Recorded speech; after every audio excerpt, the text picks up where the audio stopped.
Greetings, Mavericks and new viewers.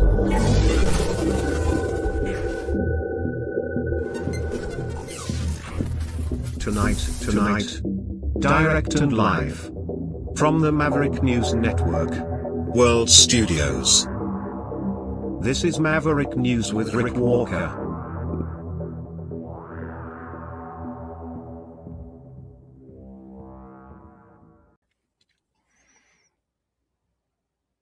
He didn't sign it.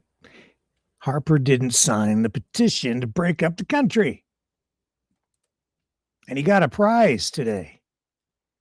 Not a Nobel Peace Prize, but as Canadian prizes go, it's a pretty good one. We'll show you what it's all about as we dissect and analyze the face-to-face discussion, I guess. Not so much a debate, but a dialogue that took place today between Stephen Harper, former Prime Minister, Conservative, and Jean Chrétien, the little guy from Shawinigan, another former Prime Minister on the Liberal side. Both of them talking about the value of Canada, why it deserves to be saved in the face of this Alberta movement to destroy the country. And I would say there is a rising tide now of, I guess, anti-separatist sentiment. I've noticed it just within the last 2 days. And it's pronounced. And you know why? Because of David Eby, BC Premier, I think, saying the unspoken part out loud, calling the pro-Trump, American-influenced, American-funded separatists in Alberta treasonous. Yeah, he used the word again today. So don't go away. We have a lot to share with you today. And did you notice there was one guy who didn't have his name mentioned in tonight's headlines? I mean, the influence is there, but I didn't even say his name. I'll be right back.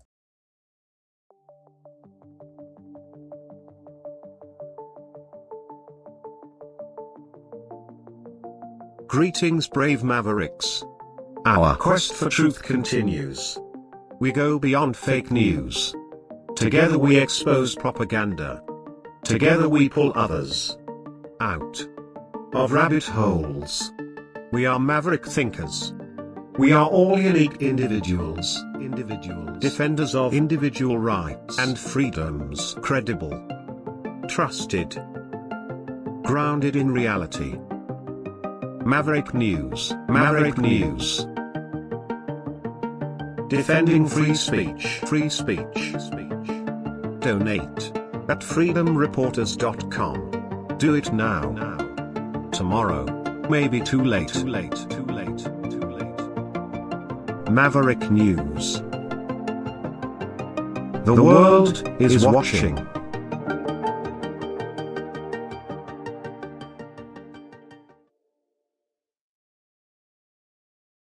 So this will make Donald Trump very, very jealous, I think, because Stephen Harper, former Prime Minister, Conservative, got a prize today. The Royal Canadian Geographical Society's gold medal. So I'm going to read from the citation. The Royal Canadian Geographical Society awards its gold medal to the Right Honourable Stephen J. Harper in recognition of his distinguished career in public service, including his tenure as the 22nd Prime Minister of Canada. Mr. Harper emphasized the importance of Arctic sovereignty to Canada. His government oversaw the creation of Canada's first urban national park in the Rouge Valley, protected Sable Island as a national park reserve. He expanded Nahanni National Park and created a new national park in the Northwest Territories. He's also credited with strengthening the Canadian economy through prudent management during the global financial crisis in 2008, and his steady work and focus helped to expand Canada's trade networks globally. For his exemplary leadership, the RCGS is honored to award the Right Honourable Stephen J. Harper with its high... Porn addiction turns high IQ men into silent under... No, you can't do that. You're right in the middle of the big prize presentation. Here he goes. They ruined it. That's okay. We'll make it better.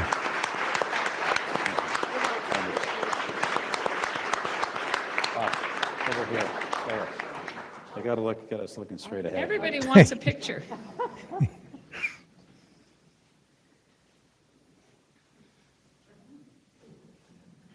Great. Thank you. So, thank you, Lois, and thank you. Congratulations, Mr. Harper. You can take the seat in the center. Je vous invite maintenant à accueillir avec moi sur scène le très honorable Jean Chretien, 20e. All right, so there he got his prize, and so he can put that up on his bookshelf or whatever. So that's pretty cool. And then Jean Chretien comes in, and he joins Stephen Harper for a moderated discussion focused very much on whether Canada is a country worth saving. I won't spoiler alert, they say it is. So we're gonna dissect that. But before we do that, something else amazing happened today. I mean, truly amazing when you think about it. Are you thinking about it? The GST tax break thing? Yeah, unanimous support to fast track Mark Carney's GST relief bill. Oh, yes, it's true. Carney last week promised to cut the GST burden on Canadians by coming up with this plan to offer rebates, right? What is it? I think it's Bill C-19. That bothers me. C-19. Anyway, we'll pretend that it's something else because I don't want to say C-19 anymore. Anyway, it's called the Canadian Groceries and Essentials Benefits Act. And they're going to fast track this sucker so fast it'll come into effect as early as this Wednesday. Yes, baby. Yeah, that's pedal to the metal all the way, and every party supporting it. So starting in July, the quarterly GST payments will see an increase of 25% over the next 5 years, and will also include a one-time top-up of 50% this year.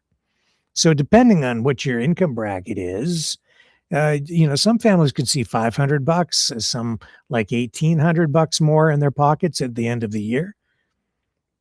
Yeah, up to almost $1,900 in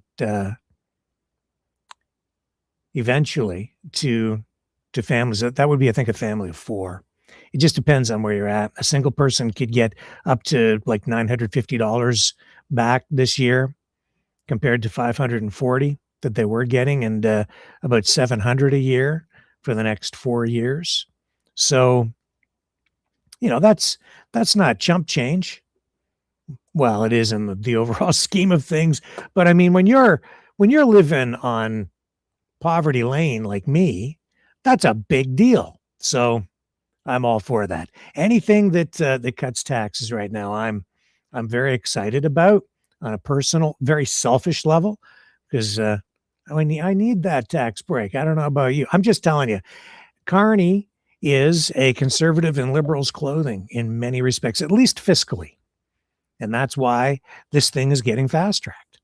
I keep telling you, but so many people just have this knee-jerk reaction, and it's like F Carney, because you have to have somebody to put F something on your flag, I guess.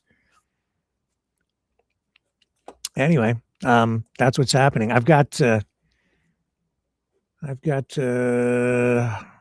news conference from today with regard to this, featuring Finance Minister François-Philippe Champagne, who spoke to reporters about this. It doesn't go on too long, so we'll run a little bit of this. And here are the highlights from the Q&A. Just finished second reading of the bill, which is the Canada Groceries and Essentials benefit, a very important measure for Canadians. Canadians, families, know across the country that food inflation is a complex issue. But that being said, they expect us to take measures to help them. What we have announced is a boost for this fiscal year, but also a bridge towards our Vision 2030. People that I've talked to understand that we have a vision to grow the economy, but it's going to take a bit of time before they feel it in their wallet and on the shop floor and in the farms. So what we have been providing is immediate measure. We had seen that if you look at excess food inflation since COVID-19 was around $782. So that's the boost that we're giving this year. So you can compensate for the loss or the excess food price that you had, and at the same time increasing the benefit by 25% on a going forward basis before we see the result of the investment. So I certainly hope that my colleagues understand Canadian families sent us here to do one thing, is to support them in time of needs. This is in line with Canadian values.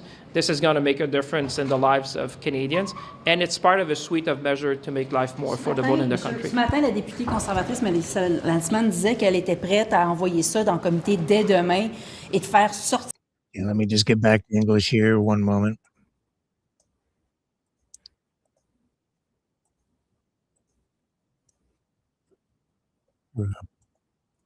To pass it through all stages by the end of the day Wednesday. Hey, listen, I'd like to believe it, but maybe I've been here too long to know that folks say things, but what matters to Canadians is the action they're going to take. On my side, I can tell you in caucus, no, I'm willing, and I'm saying that on live television. True, dude. It did happen. I'm willing to appear at committee this afternoon if they so want, to make sure that we would progress that and meet the immediate timeline. It's true. I have yet to hear. I know that there are discussions being held to make sure that this will happen. Listen, there were comments in the House. You probably followed the intervention that I made, as you normally do.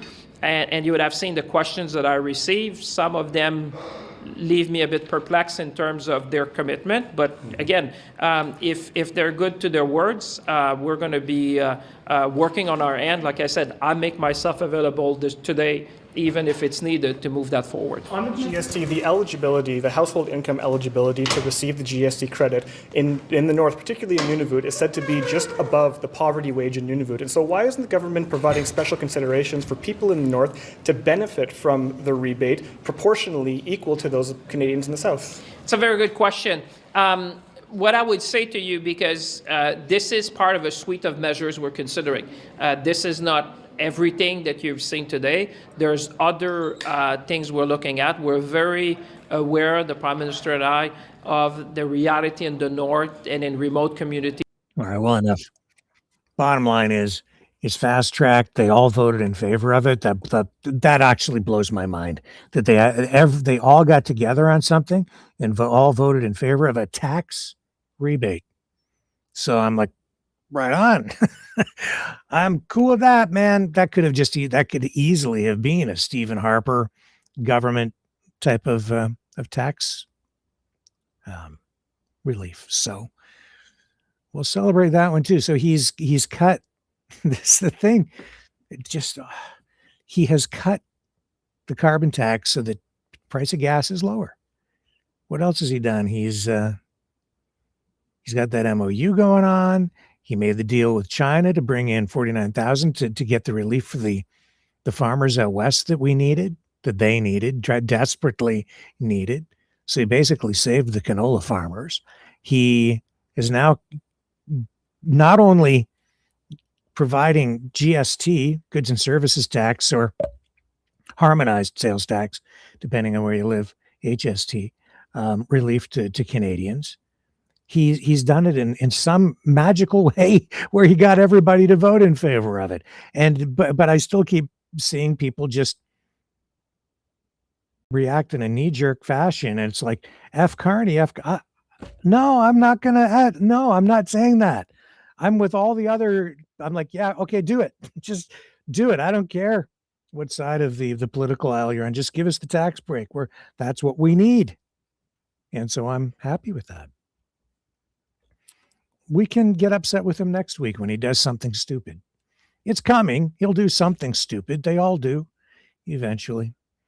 Just be patient. You'll be able to complain about something legitimate soon. Stay with me. I'll be right back.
Maverick News.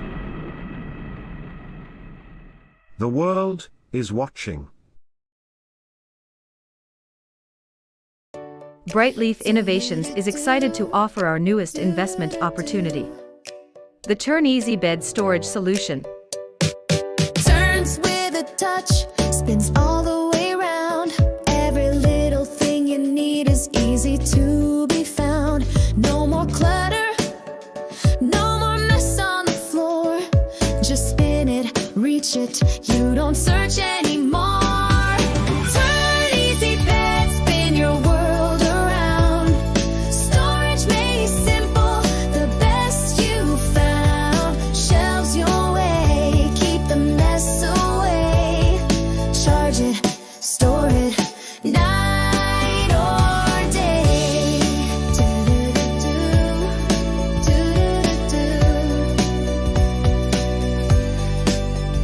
Custom shelves for your books or your tech. Cozy space for your treasures to protect. Built-in power when you need to recharge. Smart design that makes your bedroom feel large. Turn Easy Bed, spin your world around. Storage made simple, the best you found. Shelves your way, keep the mess away.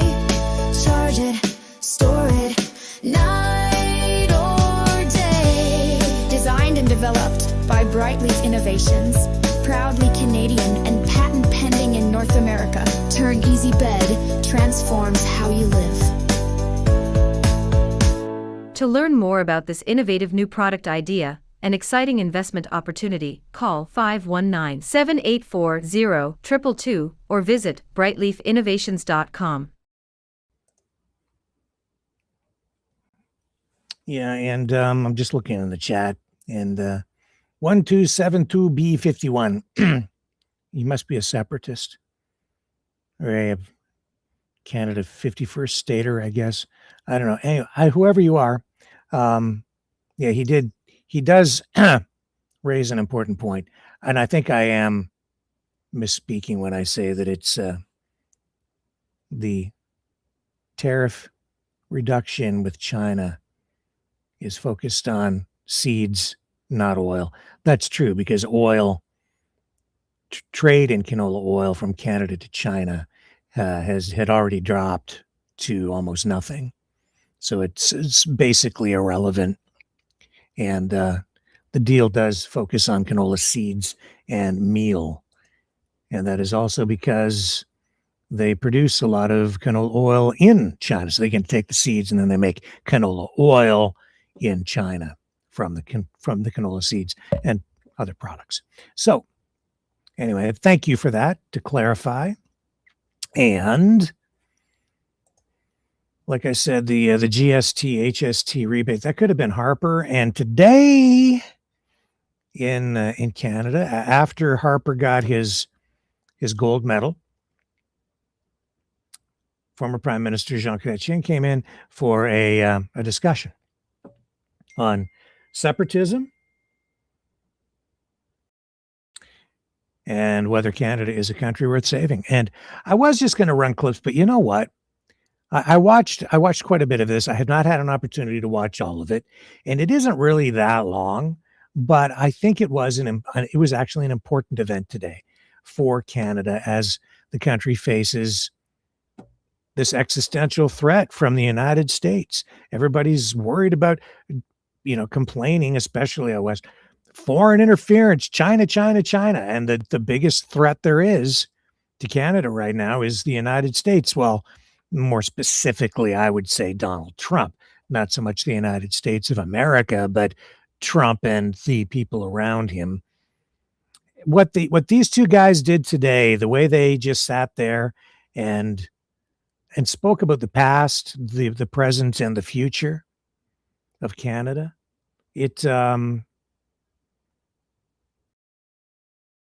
I just think it. I think it set an example for the rest of the country. These are two political rivals who really, at the end of the day or the end of their careers, although Harper's still active, they sit down and they have civil discourse and agree on more than they disagree on. And they're patriotic. Failed to adequately defend its national interest in the Arctic. So why was the Arctic important? This is right near the beginning. If you could just elaborate on your interest. First, I was a minister responsible for the Arctic for more than 6 years. Minister of Indian and Northern Affairs for more than 6 years. And I developed a great liking to go to the north. And I enjoyed it very, very much. I went in all the places. And I knew about the history of the north because that land was not clearly in the hand of Canadians. And it is under the time of Louis Saint Laurent that Gordon Robertson, who was a deputy minister of my department, started to move some Eskimo from northern Quebec to Grise Fjord to clearly establish the presence of the Canadian on the Ellesmere Island.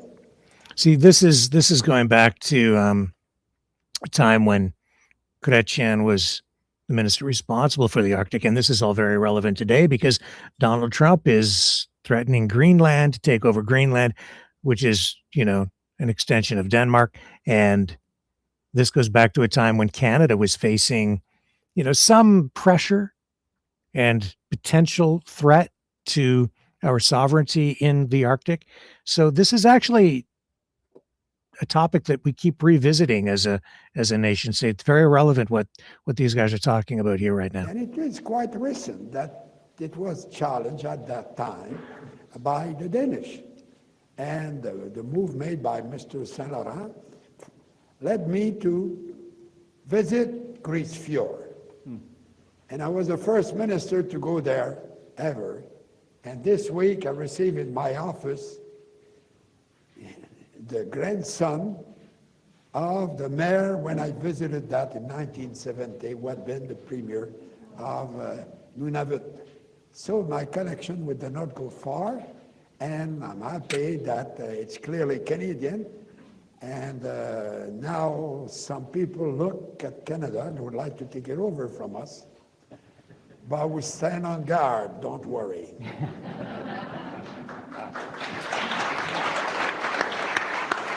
I just always had unlike Mr. Chretien, I wasn't minister of everything at one point in time. But I had a long abiding interest in our history and geography, and especially our northern history.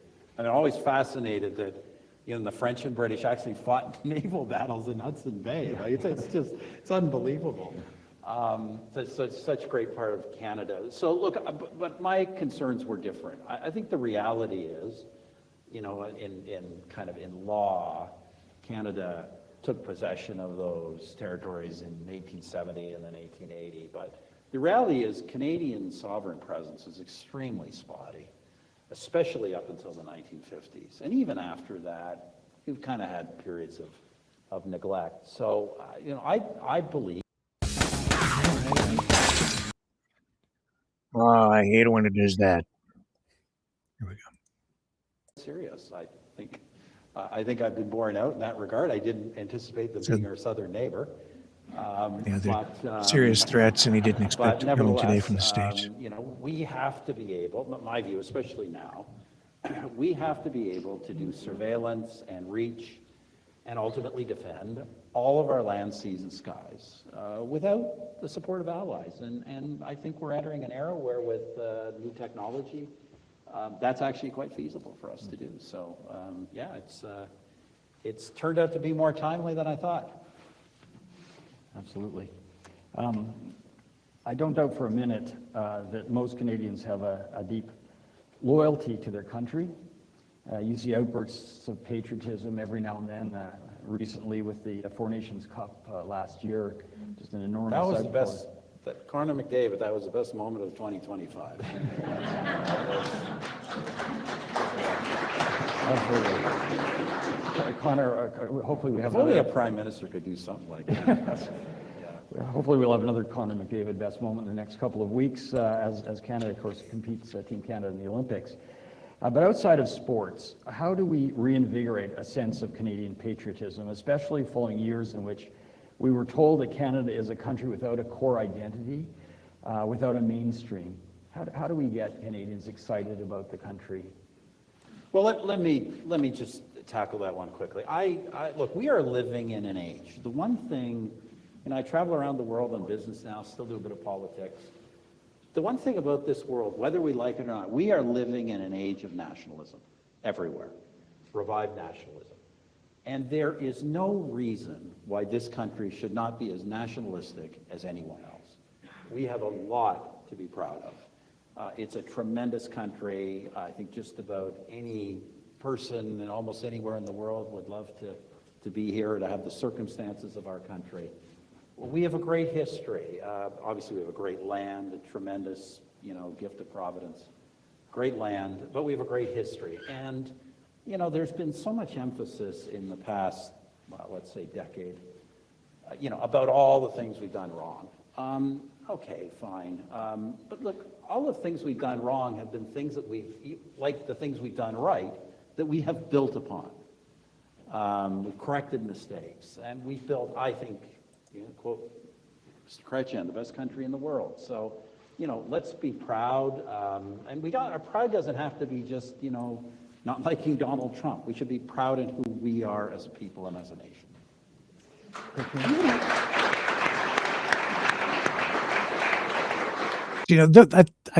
These are important words. This is actually an important moment, an important milestone. It's because the country is at a turning point, if you will. And to see these two guys sitting on the stage weighing in on these issues together, I think a lot of people are going to be paying attention to this. Around the world, they look at us. There was an international survey a few months ago asking the people, if you had to start your life, where would you like to go? And around the globe, Canada came first. And, it is the others who see us this way. One of the problems is we look back all the time, rather than look at the future that we can build together. Over the weekend, I wrote a book about this American who wanted to take Canada over in 1780, 76, at the time of the Revolution. Right. The guy went... Benedict Arnold. No, he came. Yeah. But at that time, they wanted to take us over. Yeah. And you know what was Canada at that time? There was no Anglophone. We were a colony of England. And the Americans were afraid that they were going to use Canadians to fight them in alliance with the natives who tended to be with the Brits at that time. So if we, the Francophone, had decided to join the American Revolution, all you guys would have been obliged to go back to England because the loyalists could come to Canada. There was no Canada at that time, but the French Canadian that controlled the land. So if we were to look at what we've built together, rather than what divides us, it is a problem. And be proud of what we can offer.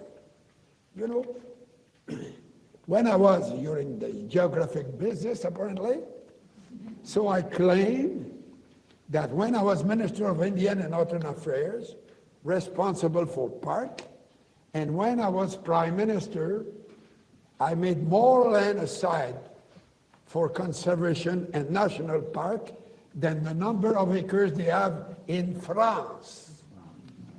And we did a bit of that too.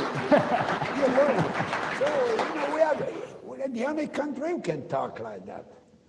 And we have to be proud, we're political opponents, but we're not enemies, not today, anyway. And because he's afraid of the Shawnian.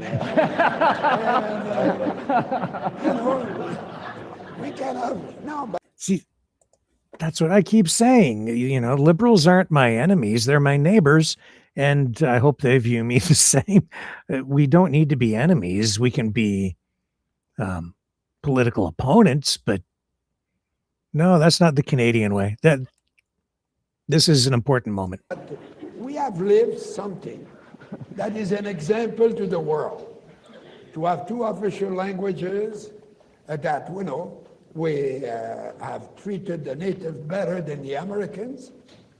Not as well as we should have, but much better. We never sent the army to kill them.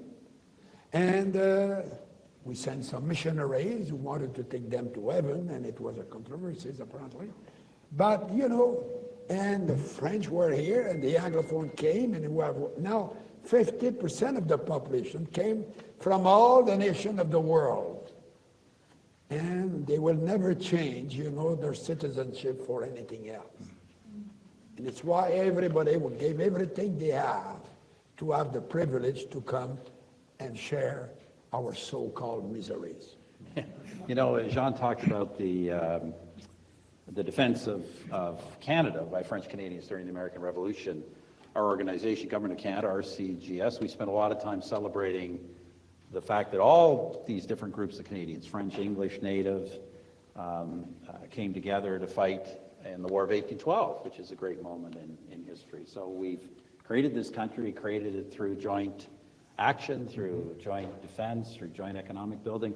But I would say that if I can, I gotta get a dig in here. I just say that the American Revolution, the War of 1812 are probably better examples of Canadian unity than the Plains of Abraham. So we'll just mention that. You may have a point.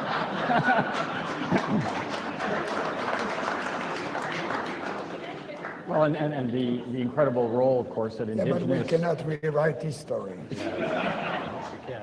I was not there to wake up Morecambe when Wolfe came in the middle of the night. And the Brits tend to arrive in the middle of the night. They did that in the Falkland about 50 years ago. You remember? Yeah. So be aware, be awake. Perfidious Albion. But you're right, and the Indigenous contribution to the War of 1812, which I think Canada would have been lost without the warriors who intervened. We burned the White House, but we will not repeat it. It's part of it's been torn down by the current incumbent. You don't need to burn it down. He tore it down himself. Well, riffing off that, Mr. Harper, the last time you were on our stage, you said that Canadian sovereignty must be preserved at any cost, and that the country must be prepared to make any sacrifice necessary to ensure we remain an independent country. I'm wondering if that analysis still stands. And yeah, absolutely. I guess, John has obviously his history as a Canadien Français. My ancestors came to this country in 1774, 1 year before the American Revolution. My great-great-great-great-grandfather led militia efforts in New Brunswick during both the Revolutionary War and the War of 1812 to fight for the crown. So it goes, for someone like me, it goes back a long way. I think the countries, I love the United States, but I'm not an American. I think our country's different, worth preserving. I don't want to suggest that, we should go around kind of accepting unacceptable costs, but the fact of the matter is that the country's worth preserving, that I think there are costs that are going to have to be paid under the current circumstances to do that, but there's also enormous opportunities. It's not all cost. There's a lot we can do that we haven't done to make ourselves more competitive, more wealthy, more connected to the world, and this is an opportunity for us to take advantage of these circumstances. So let's do some nation building. Mr. Chretien? I'm not discouraged at all. I think that we're living a very important time in the world. It's a big shift. It is probably what I would call the beginning of the end of the American empire. And it has to come. All the empires change. So now, it's accelerating. But we are in a very good position because we have the land, we have, the best educated people in the world. Do you know that? He makes a very important point. This is happening because America is in decline and Donald Trump is pulling back, and he is isolating the United States. And we have the tolerance that is a great value. We are the sharing that does not exist in many other countries. We have less very, very rich people per capita, but less very, very poor people too in Canada. And we have the unity that we have to fight all the time about that. It's there and it will always be there. But we have managed quite well to survive, and at this moment, our friend from the South has created a mood that a Canadian have never been so proud to be Canadian. In my province of Quebec, it's still the same thing today. The desire to have a referendum is very low in Quebec. Don't know what the hell is going on in Alberta. But I have to go there. I have 500 cousins in Alberta. I didn't sign the petition. So. Any Tories did? I'm told not. I want an answer. I'm told not. Anyway, we're having fun. Canada will remain united, don't worry. Well, I guess just on that point, you each have. So he says he did. Harper says he didn't sign it. Prime Minister with the stresses of. Can I just say something about that? No, not on Alberta. I just want to tell you something about Quebec. It'd be interesting to see how the election unfolds there. But I recently ran into. It was actually the airport here in Ottawa. I won't name the name, but I ran into somebody who is a very, very prominent long-term separatist. And he was saying to me, we were chatting, what do you think? This is several months ago, Harper, about what President Trump's doing. And we chatted for a moment, and I ended by saying, I say, this is the reason why we have to stick together. And he lowered his voice and said to me, I think you're right. Whoa. So interesting. Well, and yet, you're right. At this very moment, we are right. This very moment, we're at the moment we need to be strong and united. We are once again facing forces that would seek to pull us apart. And I guess based on your experiences, Mr. Chretien, with Quebec sovereignty and Mr. Harper with Western alienation, how do you think Canada can strengthen national unity? What can we do at this moment? Those of us who love the country, deeply invested in the future of a united Canada, what can we do to address that sentiment in those places? The problem is we don't know enough the history of Canada. I'm amazed by the ignorance of the people. When I refer to the fact that at the time of the American Revolution, we decided to stay in Canada. Why?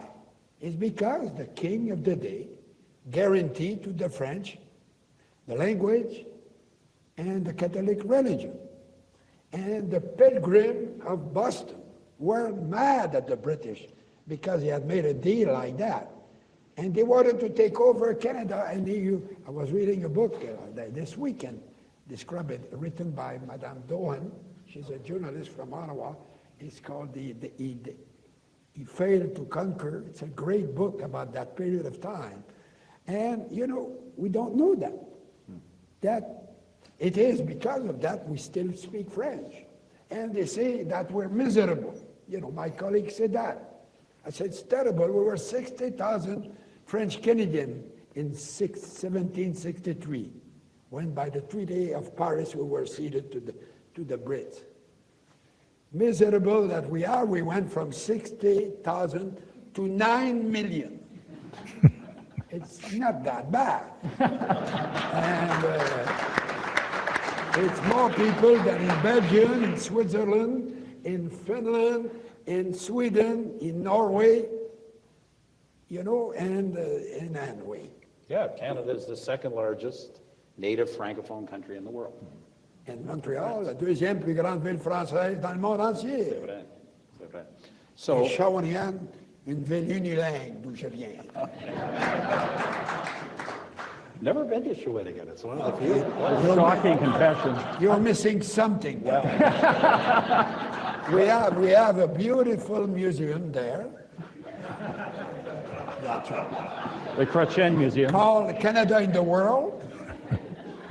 And that they talk about my career. No, they put my gifts are all displayed there. And there is a great section called Madame Aline. And about locally,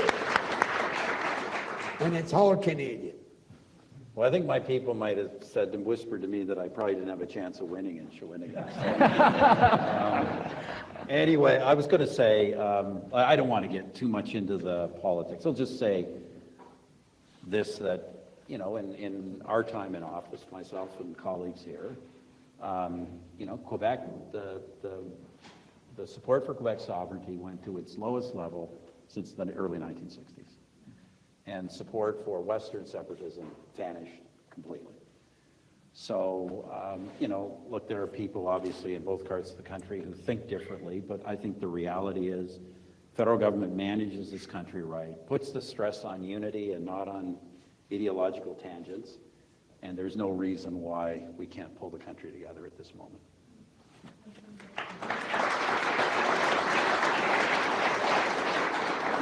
So the two of you clearly like and respect one another. I know you've got a bit of a roadshow you've embarked upon from time to time, and despite the fact that you represent very different social and political movements, what advice do you have for the current generation of political figures to enable them to disagree with one another without stoking polarization in the country?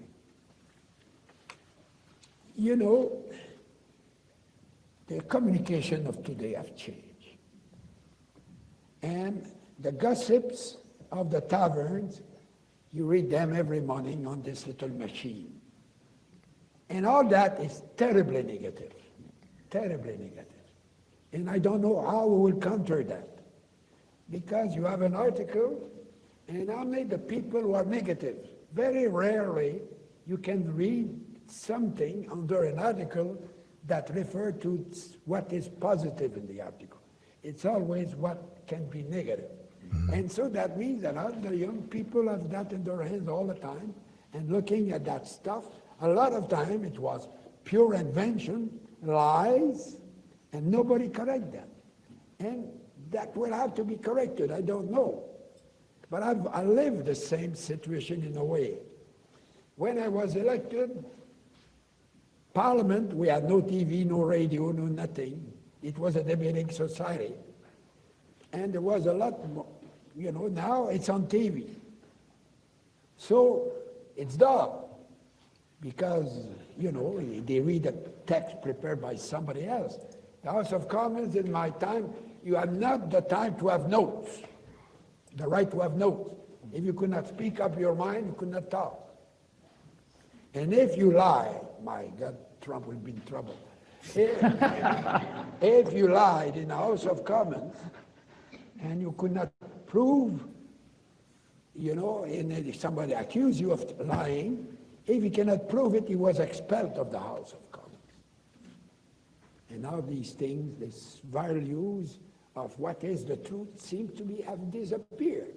They all look with what attract attention, what is attractive for the media and the communication of today.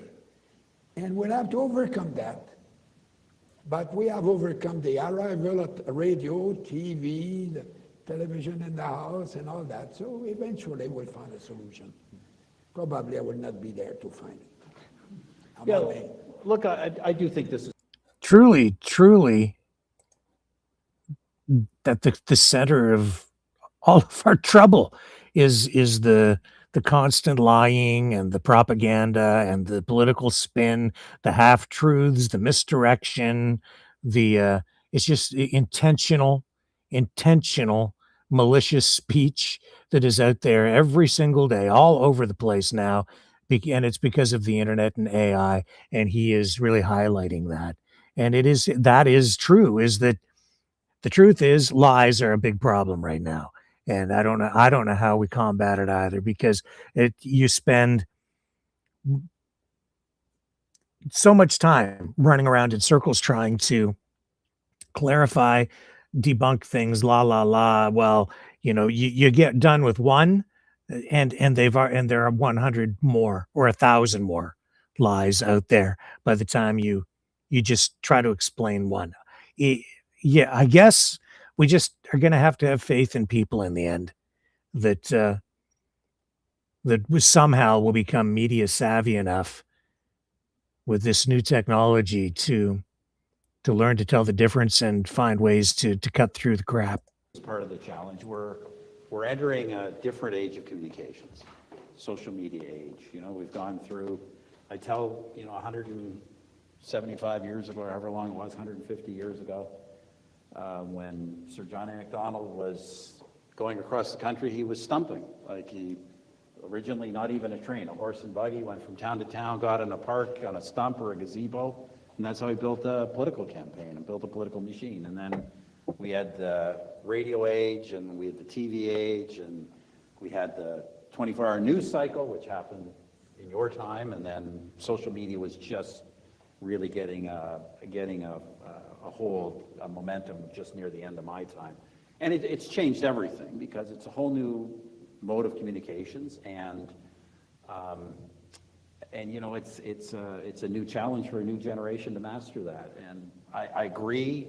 I think there's advantages, there's disadvantages. Look, I just think that somehow, the next generation has to be able to combine mastery of the new modes of communication with the kind of mature lessons of political leadership.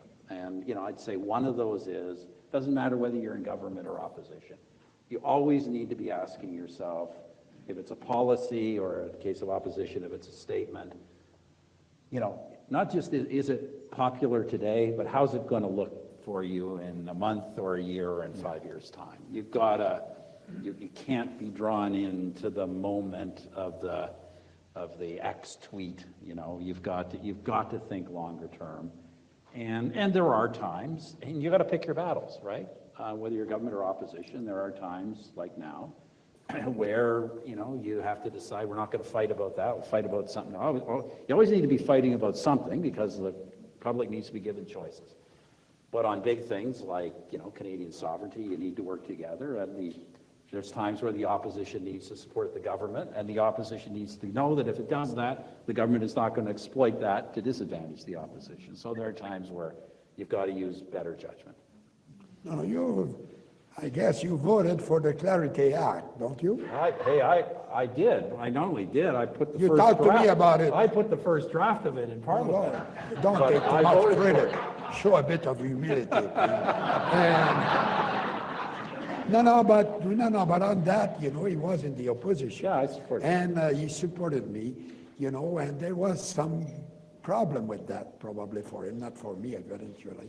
But it is something that nobody remembers. Now nobody talks about it.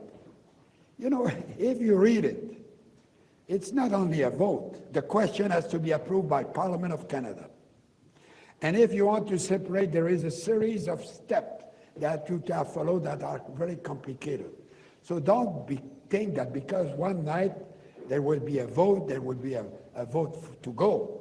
There's a lot of steps that have to be followed before this thing happened. And it is because we decided that at that time.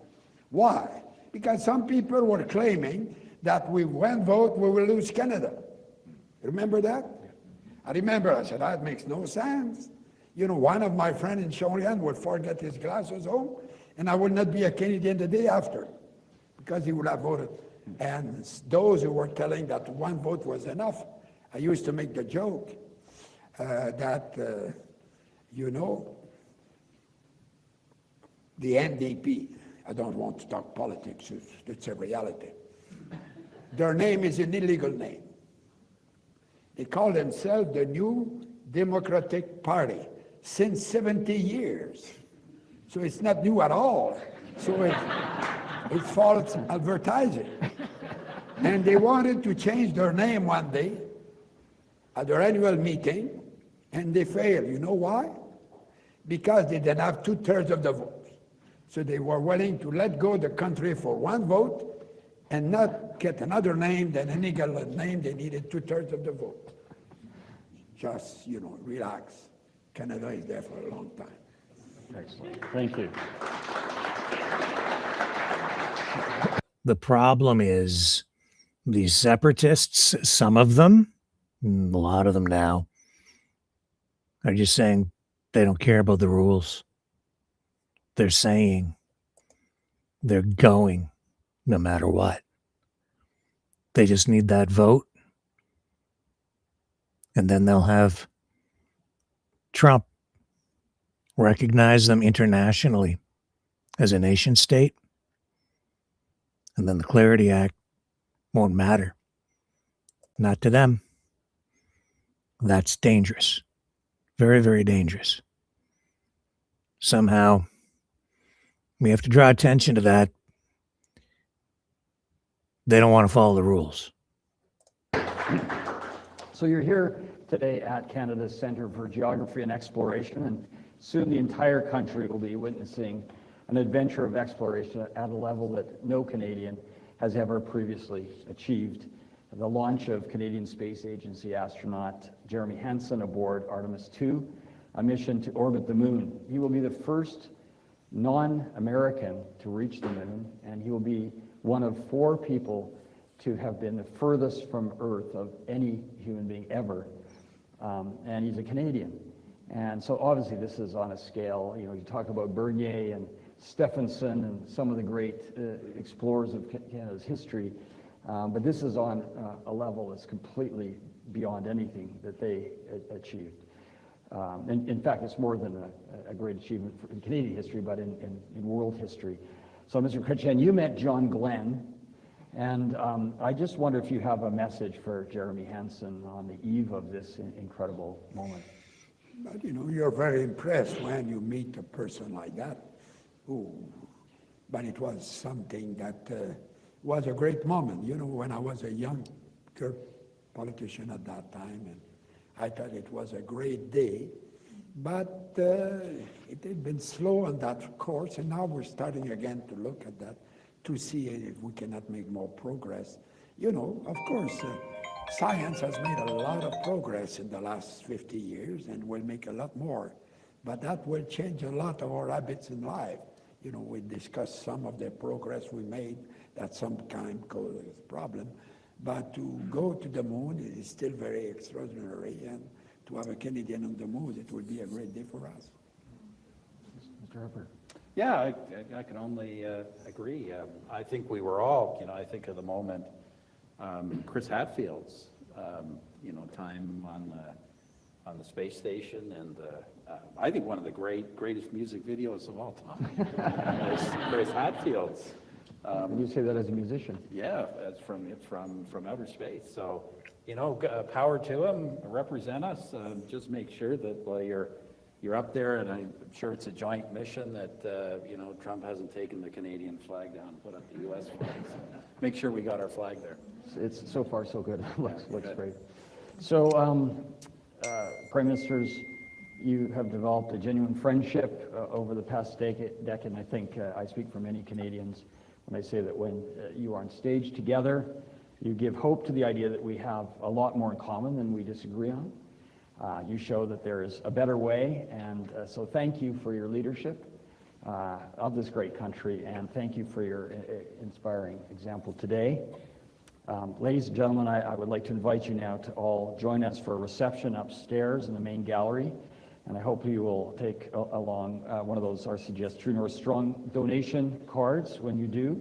So thank you, gentlemen, very much. Thank you very much. Appreciate it. Merci beaucoup. Thank you so much. Thank you.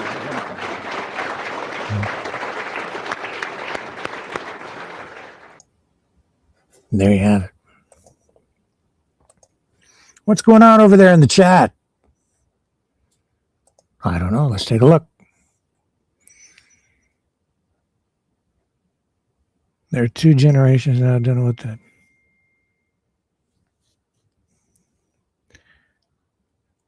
Let's see here.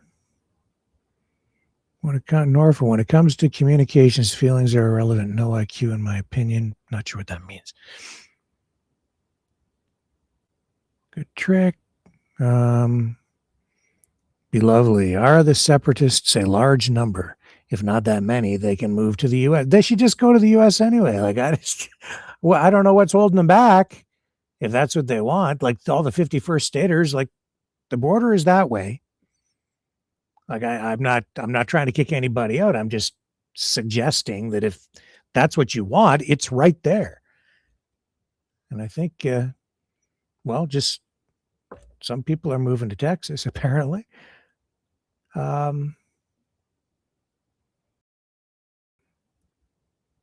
Anybody else with comments in there about what we just watched? Orphe, it's very concerning to see people let technology, internet, etc., literally take over their minds. Yes, I know. That's why I stand in front of the mirror every day and stare at myself, and I start to give myself a reality check. I'm constantly questioning, how much myself, assessing how much I'm being influenced by what I'm being exposed to online and mainstream media and everything else too. But yeah, very easy to get your mind kind of all twisted around. It's very consuming, isn't it? Strange and frightening times, but also very exciting. What a time to be alive. And after watching that, I have to say I'm somewhat more optimistic. I don't. The thing that worries me most is the separatists who have been stating very plainly of late that they don't intend to follow the rules or the law. They're not going to follow the law, our Constitution, and our laws as it relates to separatism. You have to follow these steps in order to actually separate. And out in Alberta, you have a lot of hurdles to jump if you really want to do it legally, peacefully. See, that's the thing. If you don't follow the rules, and you back that up, there's only really one way to back it up at the end of the day or the end of the referendum. And you know what that means. Yeah, maybe you're gonna start that fight, but who's gonna help you finish it? You and whose army? I think we know what the answer to that is. So we need to be very, very careful, and I think Canadians and Albertans need to be very careful about what it is they're actually supporting. Because I don't know about you, but I think that's completely unnecessary. There's no need for it to begin with, in my view. And certainly, it's not worth any of that.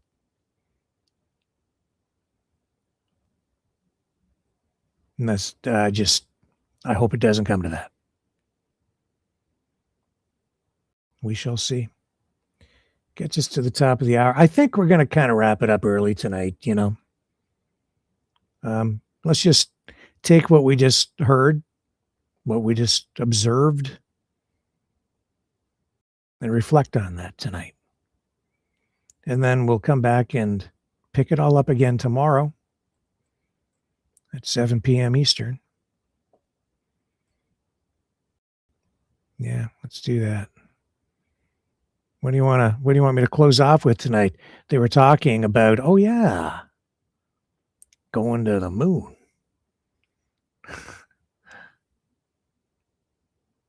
A Kanakistanian with some other astronauts, collaboration, partnership, NASA. That's the way to do her. We're going to be following that too. That I think it's February 8th. So we're only about 6 days away from the launch, weather permitting. Going to the moon for now. The moon this week, next week, I guess. Mars shortly thereafter. But I'm not moving there. It's too damn cold. Cold enough here as it is. So I'll leave you with MAGA Mars tonight and see you tomorrow on the flip side.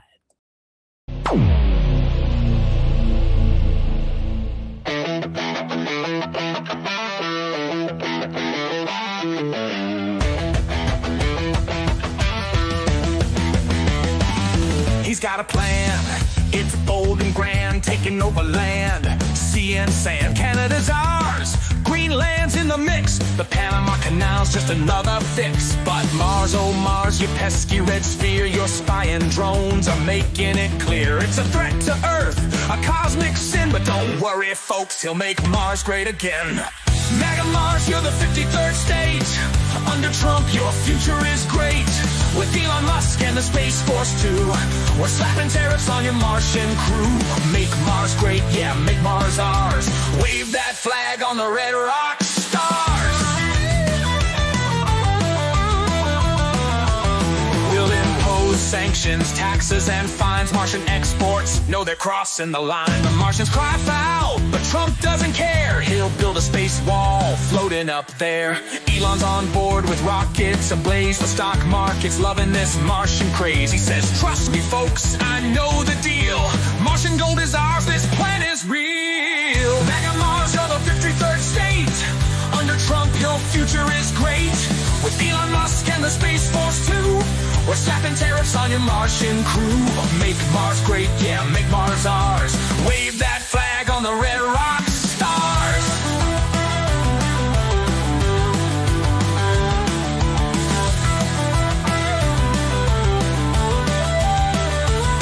Yeah, Mars hotels with golf resorts, intergalactic trade reports, a MAGA dome where Martians bow. We've got the best Martians, Trump says now.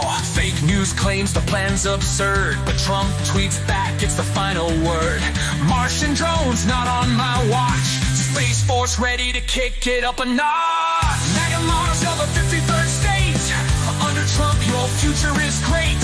With Elon Musk and the Space Force too, we're slapping tariffs on your Martian crew. Make Mars great, yeah, make Mars ours. Wave that flag on the red rock stars. So buckle up for the Martian fight. Trump's taking over the Martian night. It's all for freedom, it's all for the win. Oh, say can you see, he'll make Mars great again.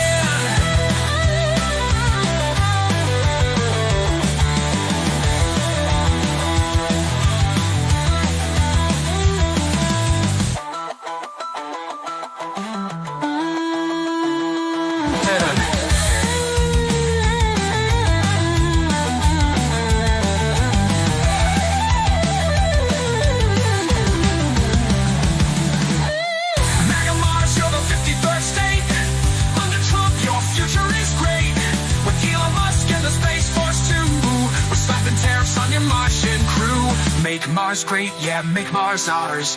Wave that flag on the red rock stars.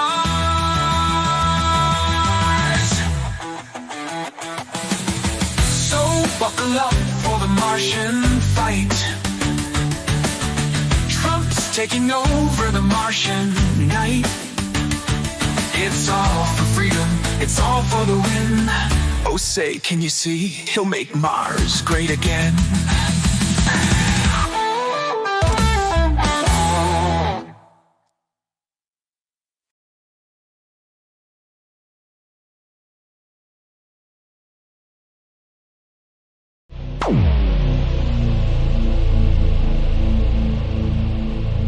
This has been a Maverick Multimedia production.